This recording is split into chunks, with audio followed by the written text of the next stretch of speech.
this is Hedda. Welcome back to my channel and welcome back to the first reading journal video of 2024. Today I am going to take you through the books that I read in January, and we're going to make one spread for each book, and of course, as always, a cover page. The cover page is like a little collection of the books that I read that month, so I'll have little frames with the book titles and everything.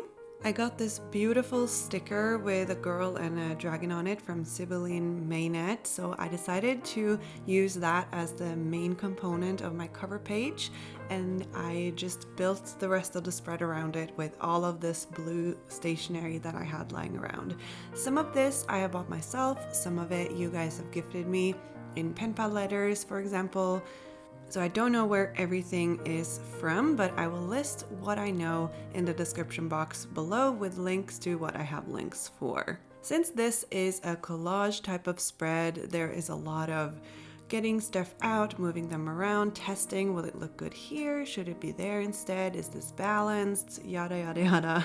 It is why I love the collaging so much, because it's very forgiving. You don't have to glue things down until you are absolutely sure where you want the stuff to be. So I'm just testing a little bit, trying to make it at least a little bit balanced. I had this moon with this kind of silver holographic thing going on. It's a little paper ephemera frame type of thing that one of you guys sent to me, and because I really wanted to use that moon, I decided that there will be no gold on the spread, only silver. Blue and silver do look very nice together. For the January title, I used a sticker from Paper Monogatari. I really like using her monthly title stickers in my reading journal. You will have seen a lot of them in the past, and there will definitely be more of them in 2024. Many of these smaller stickers that I'm putting down are actually slightly see-through because they're like pet stickers, not paper stickers. So although I'm putting a lot of stickers on the spread, it doesn't feel overwhelming. At least now that I'm looking at the spread, I have the notebook open next to me while recording this voiceover. It looks cleaner and less messy here than when I'm looking at it at the screen. I don't know why that is. Moving on to the right page of the spread, this is where I will actually write down the books that I read in January. I read 4 books in January, and I decided to use these fun little frames so that I could write one book in each of them. One thing that I was struggling with a little bit is that this notebook, it's from Lila Journals. I love it to bits. It's a gorgeous notebook. The paper is crisp white and the dots are kind of more beige brown than gray, which I really like. But with all of this blue and crisp white, I felt like the frames were a little too yellow. Some people might not care about this, but for me, that was a little bit of a struggle while I was setting this up, and I was second guessing myself, like, should I use these or should I find some blue frames that would fit that has whiter paper? But in the end, I decided to just go for it because there would be more tones of blue and white and everything going on behind them. So I thought I'll just try, see how I like it. And in the end, I think that it turned out quite nice. There's one sticker on the left side that also has this kind of off-white color, so it really wasn't that big of a deal. The frames are kind of crazy, like there's a lot going on them, but I feel like they fit the dragon theme, and they have these like intricate thin lines, and although it's not like explicitly East Asian, I feel like they still fit the theme really well. I used a lot of see-through blue circle stickers on the spread to kind of add a little bit of color, but without too many details. I really like to put circle stickers everywhere in my reading journal, which if you have watched my other reading journal videos, you'll know this is true. But I did feel like the right side was missing some decor because everything felt like it was part of the background instead of being part of the front decor. So I got out my own moths and butterfly sticker sheets. This is the one in blue. I do have it in a few other colors, but this deep blue really fit with the blue of the dragon. So I put a few on the right page and then one small one on the left page to kind of tie it all together. And you can find the sticker sheet in my shop, ikigaipapir.com. I will put a link in the description box below as well. Since each spread in my reading journal is a different theme and I don't go by monthly themes, I like that I'm able to kind of create these one-off themes for the cover pages and kind of just have them be their own thing, separate from everything else that I do. It also lets me revisit themes I've done in the past or just experiment with colors and themes, and I really love that. So now we can move on to the first book spread of the year. For this, I used a lot of Marigona Suli stickers because I had all of these winter themed like witchy stickers from last year that I didn't use during winter. And I thought, this is the perfect time. And I love Marigona Suli's art. She is just so talented, and it's like everything she touches becomes gold. Every theme she decides to do just turns out gorgeous. So I wanted to use a lot of her stickers for this spread. I ended up mostly using her stickers. I used a couple of washi tapes that you guys have gifted me in pen pal letters, but other than that, it's all Marigona Suli stickers and washi tape. So this spread is wholly dedicated to Marigona Suli. I'll put a link to all of this in the description box below. As I'm recording this, I can't remember off the top of my head if it's all available still, but I'll put links to what is there at least. So the first book that I read in January was Kingdom of Ash by Sarah J. Maas, and this is the last book in the Throne of Glass series. As you know, if you've been following along with my reading journal videos in 2023, I've been rereading the Sarah J. Maas books in preparation for Crescent City 3, which just barely came out, and I haven't started reading it yet, but I'm really excited. So anyway, this was the end of my Throne of Glass reread. So this was the second time I read this series, and I felt like I was paying more attention this time around. Even though I was kind of racing through them because I wanted to be done in time for Crescent City 3, I still felt like I caught a lot more details this time around. And that is the beauty of rereading books, right? Because you pay attention to different things. You notice clues and hints earlier on in the book or in the series that you maybe didn't catch the first time because it didn't seem important at the time. And so I really, really enjoyed rereading Kingdom of Ash. It is hands down the best book in the series, I think. There's just so much happening in this book, and I think it is the longest book as well. There's just so much going on, and I definitely cried. It is interesting that the first times I read these books, I didn't feel as attached to the characters as I do now. So the second time rereading Throne of Glass, the second time reading A Court of Thorns and Roses, that series, I just felt a lot more emotional about it. And I like to think that I'm not the kind of person who gets super emotional about books, but I actually do. I get really emotional about books. So I've just been lying to myself in the past, I think. For the title of the spread, I decided to use some of my silicone stamps. They're these like typewriter alphabet stamps. They are from Michaels, so if you are in the US, you can find these very easily, but I'm sure there are alternatives to this all over the internet because they are very basic, kind of. So I'm just using this acrylic block that has a kind of grid to make it easy to line them up, and just using a VersaFine black ink pad to stamp them down. I am not a pro with stamps. They're always a little bit wonky and they're never perfectly lined up, but it's okay. It's not meant to be perfect. It's meant to look handmade, which it is. To write in my spreads this time around, I used the official bullet journal pen, which Bullet Journal sent over to me, was it early last year? It's very smooth. I like using it. It's like a gel pen, but it feels like a ballpoint pen. At least I think it's a gel pen. I could be wrong, but it's very black. I really like it.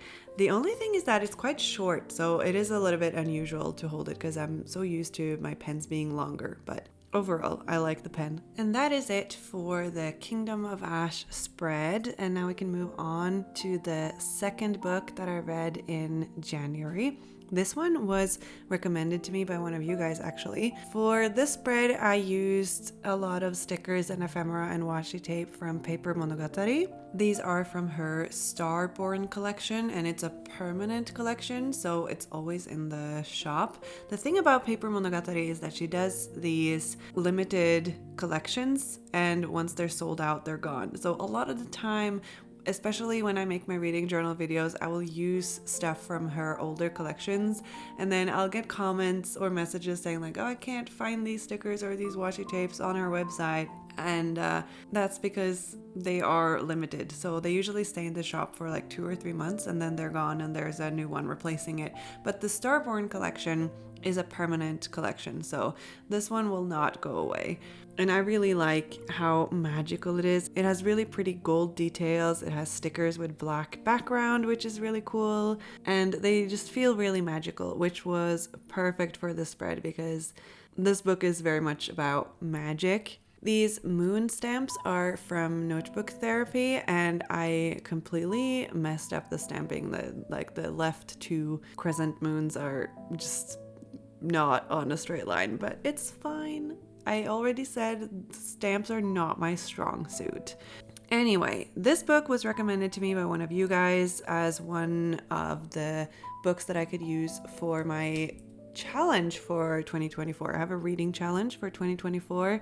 It is all about reading books in different genres. So this book is Beyond the Wand, The Magic and Mayhem of Growing Up a Wizard by Tom Felton, who played Draco Malfoy in the Harry Potter movies.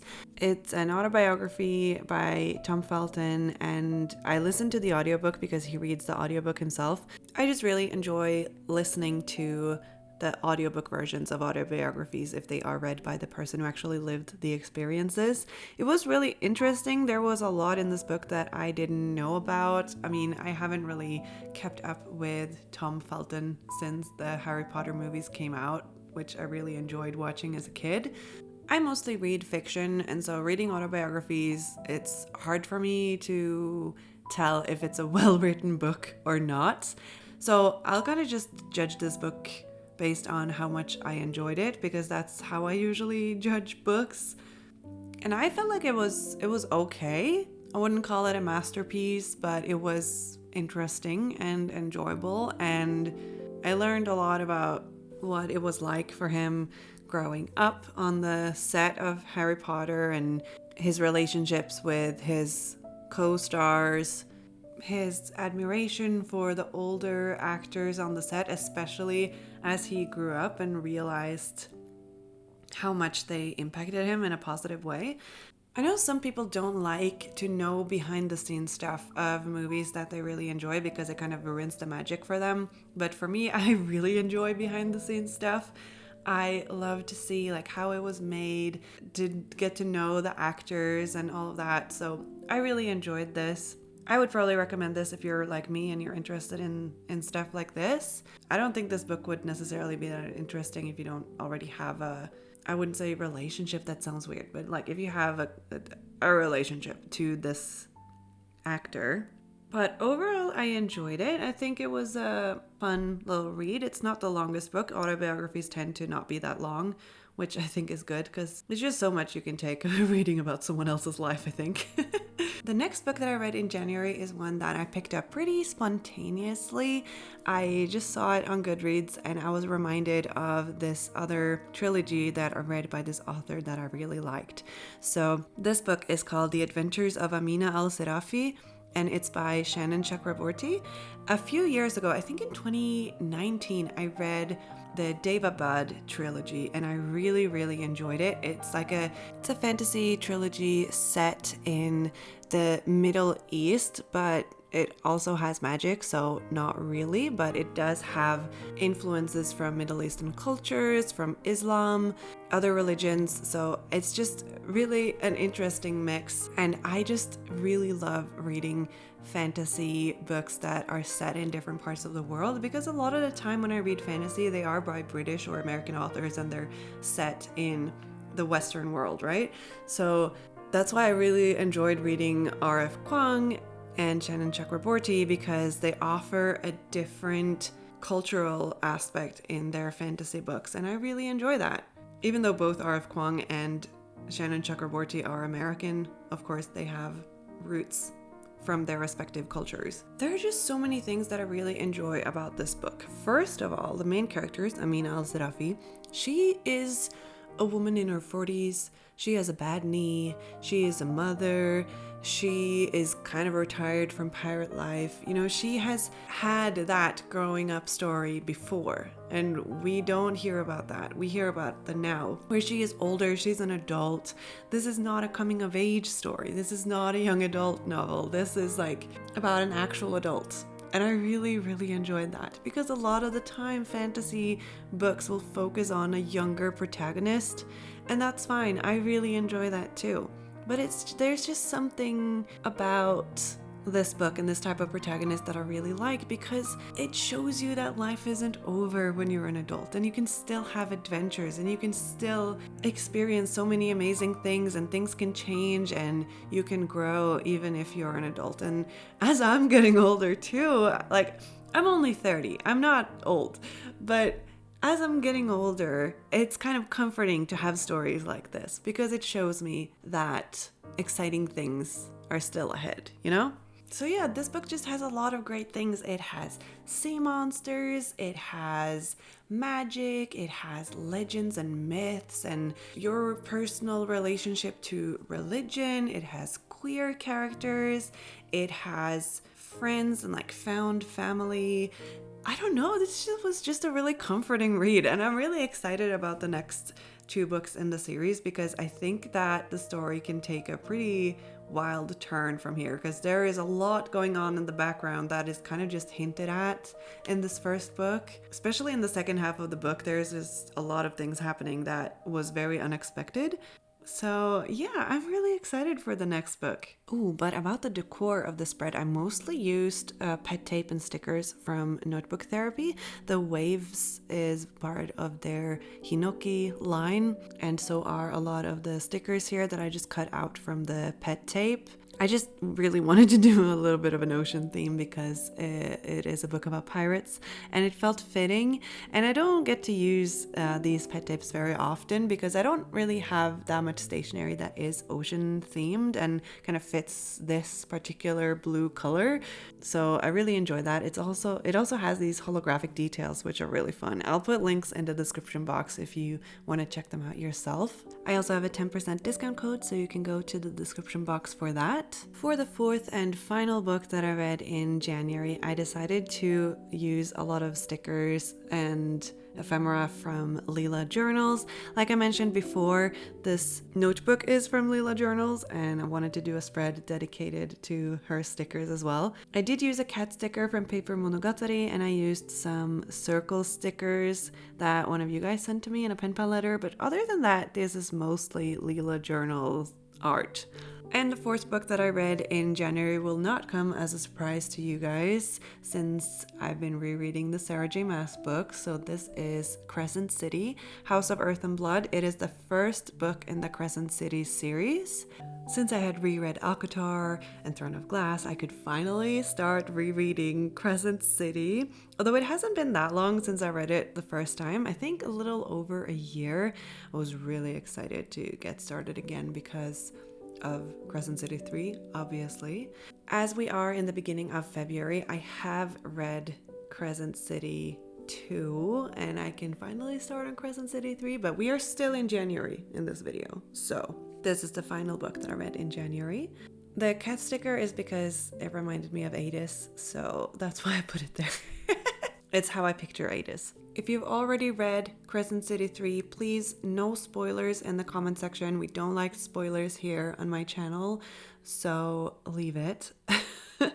If you want to post spoilers, you should write a review on Goodreads or something. That is the place to do that. The theme that I chose for the spread is definitely too dainty for Crescent City, but that's okay because I don't always match theme with books.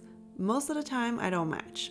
This month, I ended up matching quite a bit. I feel like the Beyond the Wand spread and the Adventures of Amina, al-Sirafi spreads kind of matched the books pretty well. But for Kingdom of Ash and Crescent City, I just went with a theme that I liked. And I really enjoy Leela Journal's stickers because they are very muted and dainty, and so they are easy to combine with stickers and ephemera that has more vibrant colors, I think. But I tried to keep the colors pretty muted for the spread because I wanted all of her stickers to have their moment, and not try to make a more bright sticker be the main attention point, if that makes sense. So I tried to make these little smaller collages of her stickers. I don't have any washi tapes from Lila Journal, so these kind of strips that you see here, they're meant to look like washi tapes, but they are regular paper stickers. Also, one thing that you might have noticed in this video is that even for my rereads, I did a full spread for them. In 2023, I decided to just do kind of one-page spreads for my rereads, but that meant that I ended up with a few pages at the end of the notebook that I didn't use because I didn't use all of the spreads that I could have used. And this notebook has even more pages, so I decided to just do full spreads. Oh, that sounds really dumb. Full spreads for each book, and instead just fill it up a little bit more with decoration if I didn't feel like I had enough to write. But I feel like I had a lot to write, both about Kingdom of Ash and for Crescent City, so it wasn't really a problem. I did make these little sections with some quotes from the book. On the right side, I put "Light It Up," and on the left page, I wrote "Through love, all is possible," because that is a phrase that is repeated a lot in the Crescent City books. And also "Light It Up" is repeated a lot, and it just, reminds me a lot about the friendship between Bryce and Danica. One thing that I really enjoy about Sarah J. Maas's books is that there are always so many layers to the story. There are so many things that get unraveled, things that you didn't know that you didn't know, if that makes sense. It's like an onion. All of the books are like onions, and it makes it really fun to read, and I enjoy that a lot. If you are planning on reading Crescent City, I would recommend reading A Court of Thorns and Roses first. I think Sarah J. Maas also recommends that at this point. I don't think you necessarily need to read Throne of Glass, although it would be beneficial. My preferred reading order is ACOTAR, Throne of Glass, Crescent City. But we all do what we want to do. And I'm sure Sarah J. Maas has some kind of official reading order set up that I don't know about, because I don't really follow authors on social media because I want to avoid spoilers as much as I can. But there you have it. Those are the books that I read in January. So the last thing that I had to do was, of course, to fill in these frames that I made on my cover page. Normally, if I didn't film this video, I would probably fill those in at the beginning, but because I wanted to keep the suspense up about which books I was reading, I am filling it in afterwards.